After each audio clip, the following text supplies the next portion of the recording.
ಈಗ 339ನೇ ಕಥೆಯನ್ನು ಕೇಳೋಣ.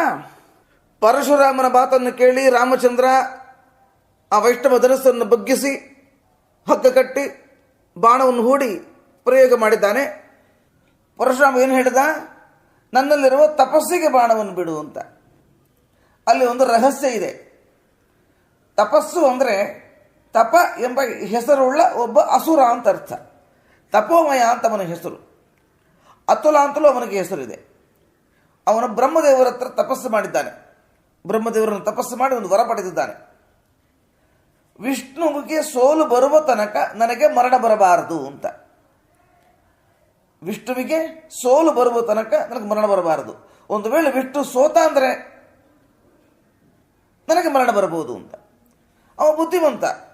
ವಿಷ್ಣುವಿಗೆ ಸೋಲಿಲ್ಲ, ನನಗೆ ಮರಣವೂ ಇಲ್ಲ ಅಂತ ಹಾಗೆ ತಿಳ್ಕೊಂಡಿದ್ದಾನೆ ಅವ. ಬ್ರಹ್ಮದೇವರು ತಥಾಸ್ತು ಒಂದು ವರ ಕೊಟ್ಟಿದ್ರು. ಆಮೇಲೆ ರುದ್ರದೇವರನ್ನು ಕುರಿತು ಒಂದು ತಪಸ್ಸು ಮಾಡಿದ. ನಾನು ಪರಶುರಾಮನ ಒಳಗೆ ಅವನ ಹೊಟ್ಟೊಳಗೆ ಹೋಗಿ ಕೂತ್ಕೊಂಡ್ಬಿಡ್ಬೇಕು ಅಂತ ರುದ್ರದೇವರು ವರವನ್ನು ಕೊಟ್ಟರು.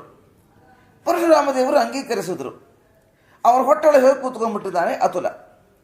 ಇವನ ಉಪಾಯ ಏನು ಅಂದರೆ, ಪರಶುರಾಮ ವಿಷ್ಣುವಿನ ಅವತಾರ, ಇವತ್ತೆಲ್ಲ ನಾಳೆ ವೈಕುಂಠಕ್ಕೆ ಹೋಗ್ತಾರೆ, ಅವರ ಹೊಟ್ಟೊಳಗಿದ್ರೆ ನಾನು ಕೂಡ ವೈಕುಂಠಕ್ಕೆ ಹೋಗ್ಬಿಡ್ಬೋದಲ್ಲ ಧರ್ಮಕ್ಕೆ. ಹೀಗೆ ಒಂದು ಉಪಾಯ ಇತ್ತು. ಭಾರಿ ತಪಸ್ಸು ಮಾಡ್ತಿದ್ದಾನೆ. ಎಂಥ ತಪಸ್ಸು! ಇಡೀ ಲೋಕವನ್ನು ವ್ಯಾಪಿಸಿಬಿಡ್ತಾನೆ. ಅವನ ಬೇರೆ ಬೇರೆ ಬೇರೆ ಬೇರೆ ರೂಪಗಳಲ್ಲಿದ್ದಾನೆ, ತಪಸ್ಸು ಮಾಡ್ತಾನೆ ಇದ್ದಾನೆ. ಅವನ ತಪಸ್ಸಿನ ಉದ್ದೇಶ ಇಡೀ ಜಗತ್ತು ನಾಶವಾಗಬೇಕು, ನಾನೊಬ್ಬರೇ ಚೆನ್ನಾಗಿರಬೇಕು, ನಾನು ವೈಕುಂಠ ಕೊಟ್ಟೋಗ್ಬಿಡ್ತೇನೆ, ನಾನು ಚೆನ್ನಾಗಿರ್ತೀನಿ, ಉಳಿದು ಎಲ್ಲರೂ ಹಾಳಾಗಿಬಿಡಬೇಕು. ಹೀಗೆ ಒಂದು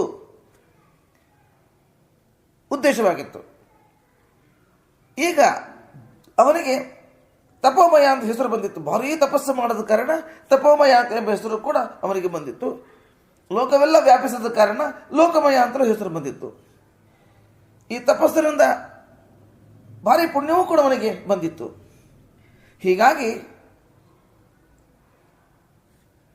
ಪರಶುರಾಮ ನನ್ನಲ್ಲಿರುವ ತಪಸ್ಸಿಗೆ ನಿನ್ನ ಬಾಣವನ್ನು ಬಿಡು ಅಂತ ಹೇಳಿದ.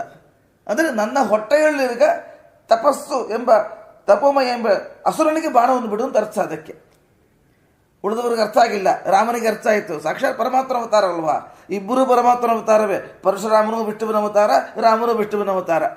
ಇದೆಲ್ಲ ಲೀಲೆ, ಒಂದು ಕ್ರೀಡೆ ಅಷ್ಟೇ. ಇದನ್ನು ಗಮನಿಸ್ತಾ ಇದ್ದ ಅತುಲ. ಪರಶುರಾಮ ಸೋತೋಗ್ಬಿಟ್ಟ. ಈಗ ರಾಮ ಬಾಣ ಬಿಡ್ತಿದ್ದಾನೆ. ಈಗ ನಾನು ಸಾಯ್ತೇನೆ ಗೊತ್ತಾಗ್ಬಿಡ್ತವನಿಗೆ. ಅದು ಸರಿ, ಪರಶುರಾಮ ದೇವರು ಹೇಳ್ತಾರೆ ಗುಟ್ಟದಲ್ಲಿ, ಅತುಲ ನಾ ಸೋತೋಗ್ಬಿಟ್ಟೆ, ರಾಮ ನನ್ನನ್ನು ಸೋಲಿಸಿಬಿಟ್ಟಿದ್ದಾನೆ, ಓಡು ಓಡು ಓಡು ಅಂತ ನಂಬಿಬಿಟ್ಟಮ್ಮ. ರಪ್ಪ ಆ ಹೊಟ್ಟೆಯಿಂದ ಹೊರಗೆ ಹಾರ್ತಾನೆ ಅತುಲ, ತಪೋಮಯ ಅಸುರ. ರಾಮಚಂದ್ರ ಪರಶುರಾಮನಿಗೆ ಬಾಣ ಬಿಟ್ಟಂತೆ ಆ ಅಸುರನಿಗೆ ಬಾಣ ಬಿಟ್ಟು ಬಿಡ್ತಾರೆ. ಅವ ಸುಟ್ಟು ಹೋದ, ಅವನ ಪುಣ್ಯ ಸುಟ್ಟು ಹೋಯಿತು. ಹೀಗೆ ತಪಸ್ಸಿಗೆ ಬಾಣ ಬಿಟ್ಟಾನು ಹೇಳಿದ್ರೆ, ತಪಸ್ಸು ಎಂಬ ಹೆಸರುಳ್ಳಂತಹ ಅಸುರನಿಗೆ ಬಾಣ ಬಿಟ್ಟಿದ್ದಾನೆ ಅಂತ ಎಂಬುದಾಗಿ ಅರ್ಥ. ಹೀಗಾಗಿ ಒಬ್ಬ ಅಸುರನ ಸಂಹಾರ ಆಯಿತು, ಲೋಕಕ್ಕೆ ಹಿತವೂ ಆಯಿತು. ಇಲ್ಲಿಗೆ 339ನೇ ಕಥೆ ಮುಕ್ತಾಯವಾಯಿತು. ಶ್ರೀ ಕೃಷ್ಣ ಅರ್ಪಣಮಸ್ತು.